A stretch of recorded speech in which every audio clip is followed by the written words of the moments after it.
তৃতীয় বর্ষের পরীক্ষার্থীরা তোমরা যারা অর্থনীতি বিভাগে রয়েছে তোমাদের আগামী ৬ তারিখে উন্নয়ন অর্থনীতি এই বিষয়ের কিন্তু পরীক্ষা রয়েছে। তোমাদের জন্য তৈরি করেছে আমাদের শিক্ষক মণ্ডলী স্পেশাল সাজেশন। আমাদের এই সাজেশনে রয়েছে ক বিভাগ থেকে মাত্র ৩০টি প্রশ্ন উত্তর সহ। তুমি যদি সারা বছর পড়াশোনা নাও করে থাকো, আমাদের এই সাজেশনটি শেষ মুহূর্তে পড়লে তুমি কিন্তু পরীক্ষায় সর্বনিম্ন ৮টি প্রশ্ন ক বিভাগ থেকে প্রশ্ন পাবে। আর একটু ভালো করে পড়াশোনা করলে তুমি কিন্তু 10টি প্রশ্ন কমন পাবে। এছাড়াও খ বিভাগে রয়েছে মাত্র 15টি প্রশ্ন, গ বিভাগে রয়েছে 16টি প্রশ্ন। সাজেশনটি নিতে চাইলে স্ক্রিন থেকে হোয়াটসঅ্যাপ বা ইমো নম্বরে একটা মেসেজ করো, নিজের প্রস্তুতি নিজে নাও, তাহলে কিন্তু পরীক্ষায় সর্বোচ্চ নম্বর পাবে। কারণ অন্যের উপর নির্ভরশীল হওয়া যাবে না, তোমার প্রস্তুতি তোমাকে নিতে হবে, তাহলেই কিন্তু ভালো রেজাল্ট করতে পারবে। এখনও সময় রয়েছে।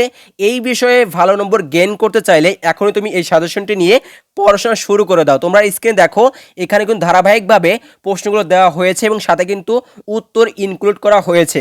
আমাদের শিক্ষাবিডি ইউটিউব চ্যানেলের পক্ষ থেকে শিক্ষকরা তোমাদের তৈরি করেছে শেষ মুহূর্তের জন্য উন্নয়ন অর্থনীতি চূড়ান্ত সাজেশন।